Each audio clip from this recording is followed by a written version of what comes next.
Mesdames et messieurs, bonsoir. Bonne rupture du jeûne. La météo prévoit en cours de nuit des faibles activités pluvio-orageuses sur les régions du fleuve de la ville de Niamey, la capitale qui a d'ailleurs été fortement arrosée en fin d'après-midi. Présentation Mohamedou Adamou Maïga.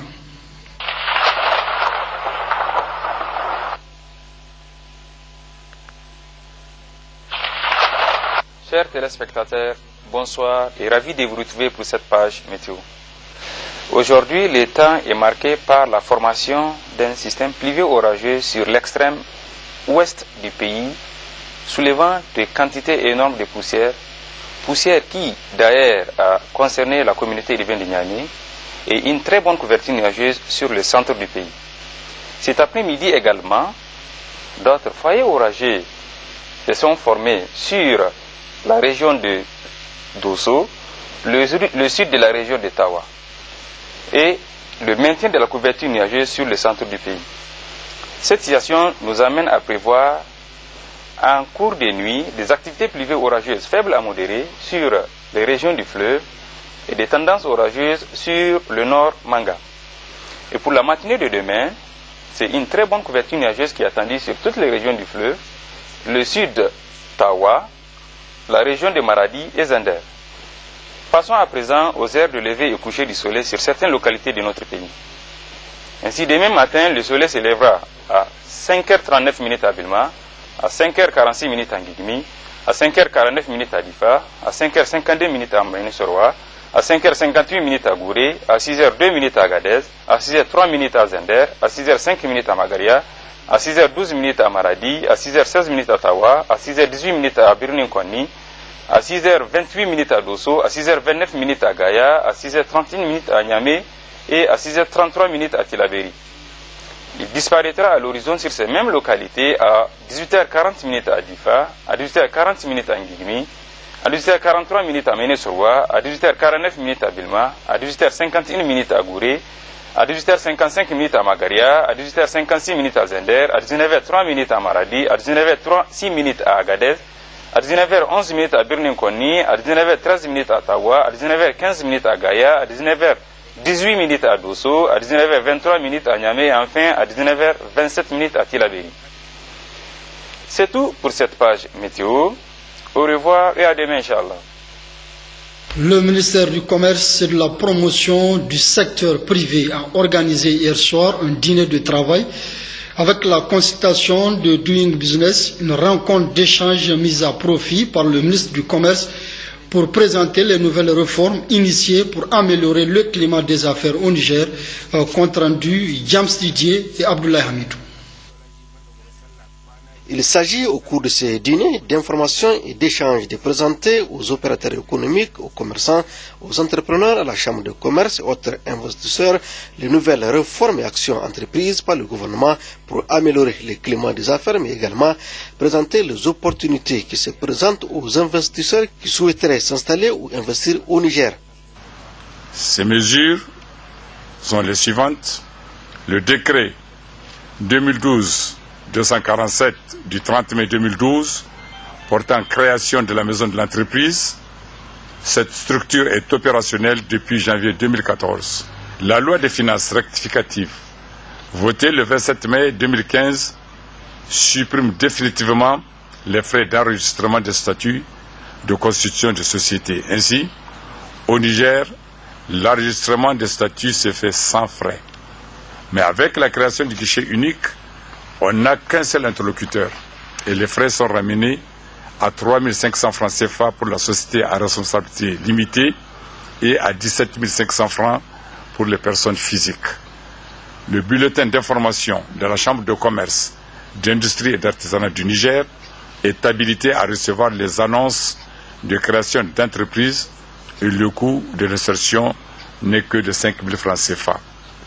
Au Niger, le capital minimum pour les sociétés à responsabilité limitée qui était de 1 million de francs CFA, ce capital minimum est ramené à 100 000 francs CFA.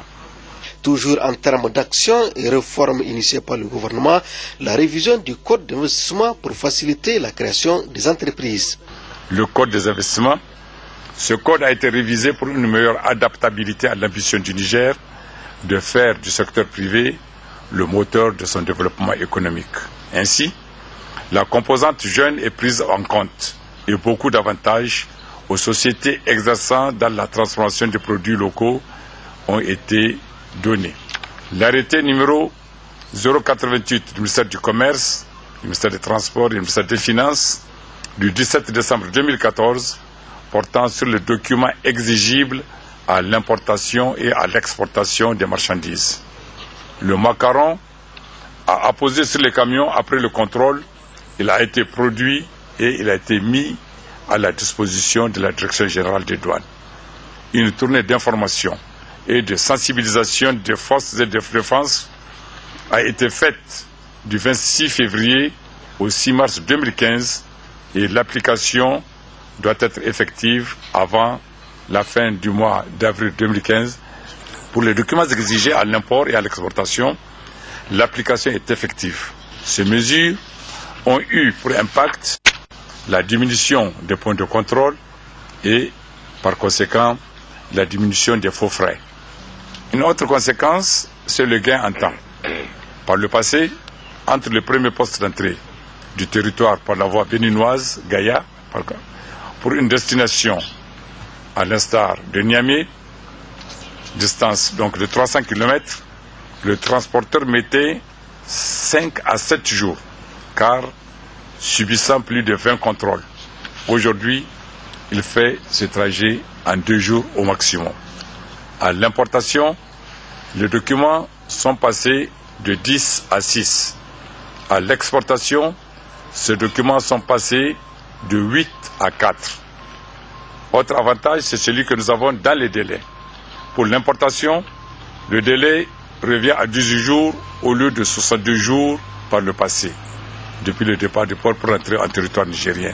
Et pour l'exportation, le délai, il passe déjà de 57 jours à 18 jours. Une autre réforme que nous avons faite, elle est relative à l'obtention des prêts. La loi portant réglementation des bureaux d'information sur le crédit a été adoptée lors de la session extraordinaire de l'Assemblée nationale de décembre 2014 et elle a été promulguée le 31 décembre 2014. Occasion mise à profit par les différents acteurs d'échanger sur toutes ces réformes et actions voulues par le gouvernement pour faciliter le climat des affaires au Niger. Outre ces réformes, le gouvernement envisage déjà d'autres mesures incitatives relatives à la protection des investisseurs. Une mission parlementaire de lutte contre la pauvreté a séjourné vendredi dernier dans la région de Maradi, où elle a rencontré l'ensemble des couches socio-professionnelles. Objectif échangé sur un avant-projet de proposition de loi relative à l'alimentation. Compte rendu Murtala Dambawa et Sanoussi Garba.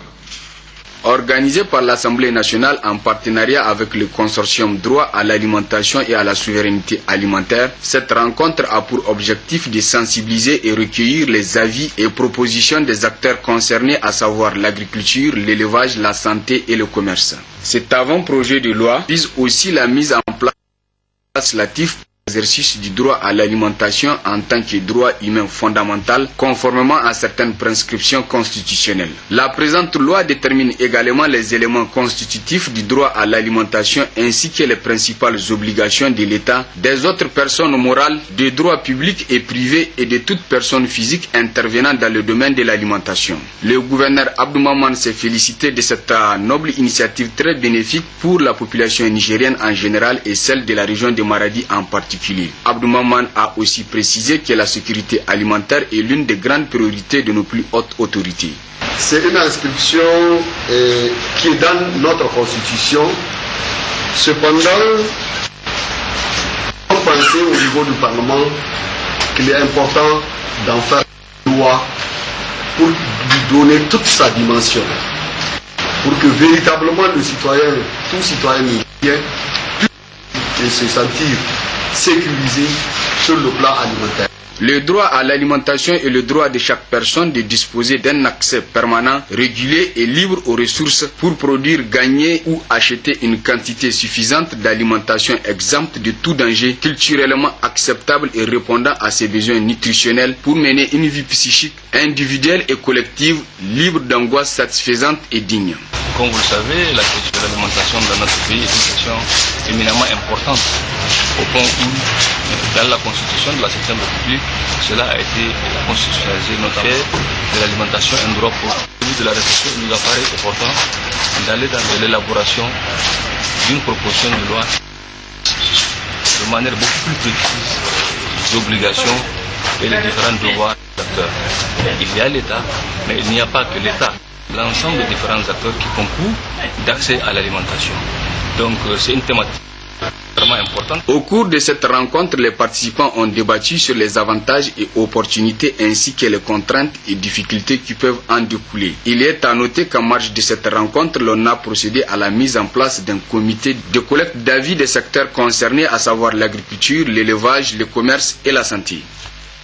Hier samedi, c'est Zender qui a accueilli la mission parlementaire de lutte contre la pauvreté. Là-bas également, elle a rencontré les couches socio-professionnelles de la région en vue d'échanger sur un avant-projet de proposition de loi relative à l'alimentation. Les détails avec nos reporters Hadiza Yakouba et Laoli Babali. Organisée par le réseau parlementaire de lutte contre la pauvreté, cette rencontre a pour objectif de présenter un avant-projet de proposition de loi portant loi cadre relative au droit à l'alimentation, élaboré conjointement par le réseau et le consortium droit à la souveraineté alimentaire. Il s'agit là de recueillir les appréciations, les amendements et l'enrichissement des participants avant son introduction dans le circuit d'examen et d'adoption. Introductif, le gouverneur de la région de Zender, Kalla Moutari, en présence du président du conseil régional de Zender, Moutari Ousmane, du secrétaire général de la région, Haruna Asakali, et du représentant du sultan du Damagaram, a souligné l'importance d'une telle rencontre. Il s'agit donc d'une première expérience qu'il nous importe d'analyser pour que on puisse la bien mener. Parce que comme je vous l'ai dit, il s'agit de consacrer par une loi le droit à l'alimentation. Or, si une loi le garantit, il faut respecter cette loi. C'est de là qu'on parle de la mise en œuvre. Et comment allons-nous mettre en œuvre ce droit à l'alimentation dans un pays chroniquement déficitaire? C'est ça le débat. Leur intervention, l'honorable député Tijani Abdelkadri, le chef de la mission parlementaire lutte contre la pauvreté, et Jubo Ibrahim, président de la commission des lois à l'Assemblée nationale, ont tour à tour pris la parole pour expliquer aux participants les tenants et aboutissants de cet avant-projet de proposition de loi portant loi cadre relative au droit à l'alimentation. En tant que législateur, nous avons pensé que la plus-value première que nous pouvons avoir, c'est d'abord d'amener des textes de loi, au moins améliorer le cadre législatif et normatif. Et donc c'est dans ce cadre que nous avons, en partenariat avec des organisations de la société civile, des juristes et des enseignants-chercheurs, commencé les échanges. Ça a été un processus laborieux, itératif, et finalement nous avons pu aboutir aujourd'hui à cet avant-projet de proposition de loi, de faire en sorte que ce soit une proposition de loi partagée, que ce soit une proposition de loi qui prenne en compte l'ensemble des préoccupations de tous les acteurs. Un débat très riche s'en est suivi, auquel des réponses appropriées ont été données par les deux députés, appuyés par Jori Ibrahim, juriste chargé des questions du droit à l'alimentation, en vue de compléter l'instrument juridique de la Constitution à travers la contribution des uns et des autres. À Dosso, c'est une conférence régionale de consultation populaire sur l'avant-projet. de proposition de loi sur le droit à l'alimentation qui s'est tenue hier sous la présidence d'une délégation parlementaire en présence du gouverneur de la région. Compte rendu Hanatou Ali et Harissou Garba. Cette conférence régionale a pour but d'approcher les techniciens qui sont chaque fois sur le terrain afin de recueillir leurs avis et aussi permettre à ces derniers de faire des propositions concernant l'avant-projet de proposition de loi cadre sur l'alimentation et la nutrition au Niger. Dans son mot introductif, le gouverneur de la région de Dosso, M. Abdoulaye Issa, a souhaité la bienvenue aux députés nationaux avant de dire que l'un des axes majeurs des autorités de la 7e République reste l'alimentation adéquate et équilibrée de la population nigérienne. En ouvrant les travaux de cette conférence, le député Lamido Harouna dira que 3 éléments sont essentiels pour avoir une bonne production. Il s'agit de l'eau, la terre et les moyens de production. La présente proposition de loi a pour objet la mise en place d'un cadre législatif pour l'exercice du droit à l'alimentation en tant que droit humain fondamental, conformément aux prescriptions de l'article 12 de la Constitution du 25 novembre 2010 et des instruments juridiques internationaux ratifiés par le Niger, en particulier le pacte international relatif aux droits économiques, sociaux et culturels. Pour la compréhension de tous les participants, le député national Maïtani Moun a pris le relais pour parcourir le document de l'avant-projet de proposition de loi portant le cadre relatif au droit à l'alimentation. On a signé des conventions et des traités internationaux et la constitution aussi que nous avons votée le 25 novembre dit aussi que l'alimentation est un droit. Ensuite, dans cette même constitution, à son article 153, il est désigné nommément que l'agriculture et l'élevage constituent aussi des droits et pour lesquels le Niger doit veiller à investir, n'est-ce pas, comme étant des domaines prioritaires. Nous sommes membres d'un réseau qui est dit le réseau parlementaire de lutte contre la pauvreté et c'est dans ce cadre que nous avons travaillé avec un certain nombre d'ONG nationales et internationales. Et nous avons travaillé dans ce domaine pour élaborer la présente proposition de loi. Ensuite, la parole fut donnée aux invités pour qu'ils puissent faire des propositions et des projets d'amendement fondamental visant à garantir aux populations nigériennes une meilleure alimentation. À Tilaberi, une de nos équipes de la station régionale s'est intéressée au volet environnement, notamment les actions menées dans le cadre du programme de Renaissance. C'est un reportage de Zakari Maman. La mise en œuvre du programme de la Renaissance au titre de l'année 2015 dans le secteur de l'environnement et du développement durable se traduit par l'atteinte des objectifs que visent 2 axes essentiels d'investissement. Dans le cadre du programme de Renaissance du président de la République, l'atteinte de la sécurité alimentaire est l'un des axes majeurs de ce programme. Donc, à travers cela, le gouvernement a bien voulu adopter la stratégie de l'initiative 3N, les Nigériens nourrissent les Nigériens, et qui comporte 11 programmes prioritaires, dont parmi ces 11 programmes, le secteur de l'environnement comporte 2 programmes. Donc, il s'agit du programme 6 et du programme 7 qui stipule donc sur la gestion, c'est-à-dire des écosystèmes naturels et les produits forestiers ligneux et non ligneux. C'est justement dans ce cadre et à 6 mois de la mise en œuvre de ce programme d'importantes réalisations dont les impacts aujourd'hui sont perceptibles ont été enregistrés. Donc pour l'année 2015, donc à partir du 1er janvier au 30 juin 2015, un certain nombre d'activités ont été réellement menées.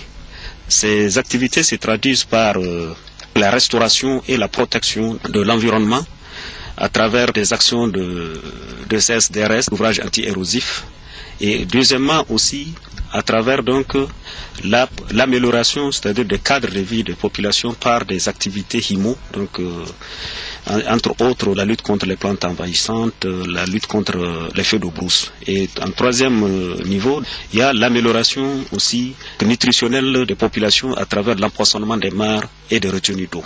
Toutes ces actions ont été financées par l'État et ses partenaires techniques et financiers qui n'ont cessé toujours de l'accompagner dans l'atteinte des objectifs de l'initiative 3N. De façon récapitulative, la population a eu à travailler, donc elle a eu à engranger environ 632 millions de francs CFA. En termes d'hommes-jours, il a été enregistré environ 490 000 hommes-jours.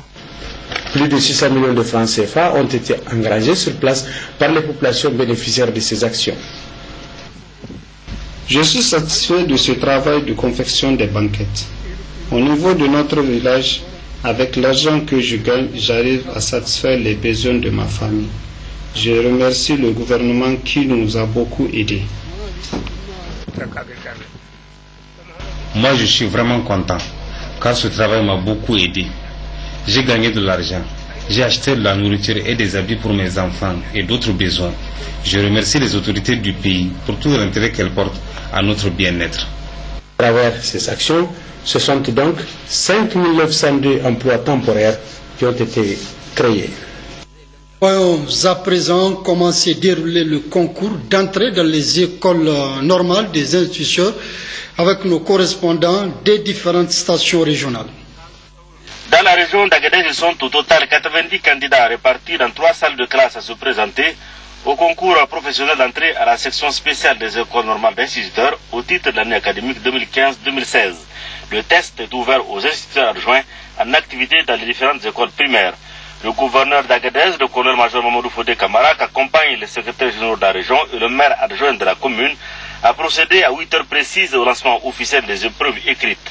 Avant de découvrir le contenu de la première épreuve relative à la culture générale, le gouverneur a souhaité bonne chance aux candidats. Il les a encouragés à aborder les sujets proposés avec calme et sérénité, toutes choses possibles de par leur formation d'enseignants professionnels. Outre la culture générale, les candidats auront à affronter d'autres matières comme la psychopédagogie et les mathématiques. Elles s'appliquent aux 3 options compétitives du concours destinées aux enseignements traditionnels, franco-arabes et préscolaires. Le colonel-major Mamadou Fodé Camara est enfin passé dans toutes les salles de classe d'examen pour exprimer de vive voix son soutien aux candidats. Au titre de la région de Dosso, ils sont cette année 500 candidats à se présenter au concours professionnel d'entrée de la section spéciale des écoles normales des instituteurs pour l'année académique 2015-2016. Tôt ce matin, le secrétaire général de la région de Dosso, Yahya Tankari, qui accompagne des cadres régionaux de l'éducation, est allé constater de visu le bon déroulement de ces épreuves écrites du concours d'entrée de la section spéciale des écoles normales des instituteurs pour l'option enseignement traditionnel, franco-arabe et préscolaire. Le secrétaire général de la région de Dosso, Yahya Tankari, s'est réjoui de constater que toutes les dispositions ont été prises pour que ce concours se déroule dans de bonnes conditions avant d'ouvrir l'enveloppe bien scellée à la cire contenant l'épreuve de culture générale portant sur l'éducation. Le secrétaire général de la région a, au nom du gouverneur empêché, souhaité bonne chance aux candidats. Sachez enfin que ce concours est organisé par le ministère de la fonction publique au compte du ministère de l'Éducation nationale. Le centre de la région de Tawa compte quelques 400 candidats, toutes options confondues. Candidats qui ont tous répondu présents. Il est à noter enfin que dans la région de Tawa, ce concours s'est déroulé dans les meilleures conditions morales et matérielles à la grande satisfaction des candidats et organisateurs. Accompagné du secrétaire général de la préfecture et des responsables de l'éducation, le secrétaire général de la région de Tillabéri, Moussa Moussi, a effectué le déplacement de l'école normale des instituteurs de Tillabéri, où se déroulent ces épreuves. Peu avant l'ouverture de l'enveloppe scellée à la cire contenant l'épreuve de culture générale, il a prodigué des conseils aux candidats. Soyez calmes et sereins, lisez attentivement les épreuves avant de les aborder, comptez sur vos propres efforts pour que ce concours ne soit entaché d'aucune irrégularité. Vous êtes des enseignants appelés à former les futures élites de ce pays, donc vous devez donner le bon exemple en évitant la tricherie, leur a dit en substance le secrétaire général de la région. Moussa Moussi a rappelé la place de choc qu'occupe le volet éducation dans le programme de la Renaissance du Niger et les importants moyens déployés par l'État et ses partenaires pour son développement. Cette année, ils sont 339 candidats, dont 8 du franco-arabe repartis dans 9 salles autorisées à se présenter à ce concours professionnel d'entrée dans la section spéciale des écoles normales des instituteurs dans la région de Tillabéri au titre de l'année académique 2015-2016. Il compose en culture générale, pédagogie générale et mathématiques. Les responsables de ce concours ont quant à eux rassuré le secrétaire général de la région des dispositions prises pour un bon déroulement de ce concours. Séance de plaidoyer et de sensibilisation des écoles des maris sur la santé de la reproduction à Zender. C'était sous la conduite de l'association des chefs traditionnels section de Zender. Compte rendu Hawaou Ali et Maman Ousmane. Cette mission de plaidoyer et de sensibilisation des écoles des maris de Bandé, Dogo, Kanché et Myria par l'association des chefs traditionnels du Niger a pour objectif de les sensibiliser sur les interrelations population et développement, à savoir le planning familial, l'accouchement assisté dans les formations sanitaires, les consultations prénatales et postnatales, le mariage des enfants et ou forcés, la scolarisation de la jeune fille, la maîtrise de la croissance démographique, l'hygiène entre autres. Au cours de leurs interventions, les chefs de canton de Myriam Tar Moussa, Abdelkader Isaka de Kanté, Yahya Louché de Bandé, Sele Moussa de Dogo ont précisé qu'avec l'effort des écoles des maris, les femmes fréquentent les centres de santé régulièrement et cela a réduit les décès maternels et infantils. Ils ont par la suite remercié le Fonds des Nations Unies pour la population, l'UNFPA, pour le financement de cette session de sensibilisation. Prenant la parole, le chef des cantons de Tirmini Barmarabé, secrétaire général de l'association des chefs traditionnels du Niger, a indiqué que cette mission de plaidoyer et de sensibilisation en matière de santé de la reproduction est de réduire les barrières socioculturelles et religieuses à l'utilisation des services de santé dans la région des Zender, avec pour cible privilégiée les enfants, les adolescents et les femmes couches vulnérables de la société. Barmarabé a aussi précisé que le choix des écoles des maris pour cette sensibilisation n'est pas fortuit, car depuis leur création, des efforts en matière de fréquentation des centres de santé ont été observés. Notons que cette rencontre a permis aux participants de faire des suggestions et poser des questions auxquelles des réponses appropriées leur ont été données par les membres de la mission. Restons à Zender avec cette cérémonie de remise de témoignages de satisfaction hier au chef de canton de Belbéji. C'était en présence de nos reporters Garba Maman Kabirou et Ali Habou. Mémorable, historique et hautement symbolique, cette cérémonie de ce samedi à Belbéji, chef-lieu du canton et de la commune rurale de Tarka, vient une fois de plus marquer d'une pierre blanche et d'une encre indélébile la reconnaissance des autorités de la 7e République, à travers elle, celle du département de Belbéji, aux efforts sans cesse croissants que ne cesse de déployer le chef de canton et de groupement Mouzgou de Tarka, El Hadji Samro Al-Gabit, dont le patriotisme, le sens du devoir et l'honnêteté n'ont jamais failli, loin s'en faut. En contribuant une fois de plus dans le recouvrement de la totalité de la taxe municipale de l'exercice 2015, avec brio, tact et perspicacité, l'honorable chef de canton et de groupement Mouzgou de Tarka répond inexorablement aux défis et autres objectifs de la décentralisation, devait en substance indiquer le préfet de Belbéji en présidant la cérémonie de ce samedi. Haruna Yakoudima, tout en saluant la présence effective de l'ensemble des chefs de village et tribus, une marque évidente et une preuve tangible de la confiance que ces derniers placent en leur chef de canton et de groupement El Hadji Samro Al-Gabit, a, au nom du président de la République Issouf Mahamadou, du Premier ministre Brigitte Raffini et du gouverneur Kalla Moutari, réitéré toute sa gratitude, toute sa reconnaissance à ce chef courtois, affable et rassembleur qui a toujours contribué pour le bonheur, la prospérité et le développement socio-économique et culturel du département de Belbéji, ceci pour le bien-être de sa population, une reconnaissance traduite grandeur nature par la remise officielle au nom des autorités de la 7e République d'un témoignage officiel de satisfaction par le préfet au valeureux chef de canton et de groupement Mouzgou de Tarka. Émis et fort satisfait de cette distinction, El Hadji Samro Al-Gabit, tout en dédiant le témoignage à ses collaborateurs, chefs de village et de tribus santans qui ont toujours cru en sa foi, a saisi cette occasion relayée par certains cadres départementaux pour aborder des sujets hautement importants, notamment la lutte contre le mariage précoce, la prévention des conflits, la protection sociale sous toutes ses formes, la vie associative, la culture de la paix, la quiétude sociale, la stabilité du pays, etc. Et à propos justement de la situation sécuritaire et en marge de cette cérémonie, des lectures du Saint-Coran, prières et autres invocations ont été organisées toujours ce samedi à Belbéji dans les différentes mosquées afin que Dieu, dans son infinie bonté, garantisse la paix au Niger et gratifie le pays d'un hivernage fécond. À noter, en reconnaissance de leurs efforts, le chef de canton et de groupement Mousgou El Hadj Samro Al-Gabit, pour ce mois béni de Ramadan, a remis à chacun des chefs de village et tribus un ensemble 3 pièces de basin riche, Grand Boubou 100 ans.